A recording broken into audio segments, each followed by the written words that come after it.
Ang dami mo palang goal pero hindi mo alam kung anong dapat gawin para masimulan. Nakarelate ako sa'yo because isa akong empleyado for 8 years. Naranasan ko din yung naranasan mo. Alam mo yung may pangarap ka pero hindi mo alam kung makukuha mo siya dahil kulang na kulang yung kinikita mo. By the way, nagtrabaho din ako bilang isang empleyado katulad mo. Nagtrabaho ko bilang isang security guard, nag-cook and delivery, nag-construction, even nagtrabaho ko sa Agda Public Market way back years ago.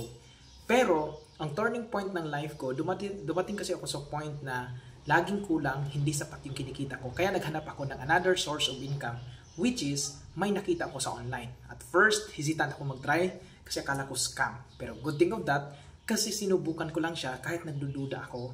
And guess what? Nakalis ako sa pagiging empleyado at kumita. Alam mo ba na pwede kitang tulungan at turuan kung ano yung ginawa ko? Ang kailangan lang, kung sa TikTok mo to makita, punta ka sa bio ko, pindutin mo dyan ang link, makikita mo doon ang website kung ano dapat gawin. Kung sa Facebook ko naman mapost itong video na to, ang kailangan mo lang gawin, mag-comment ka lang kung paano, o di kaya mag-comment ka ng how, para mag-guide kita, para ikaw naman yung next na matulungan at maturuan.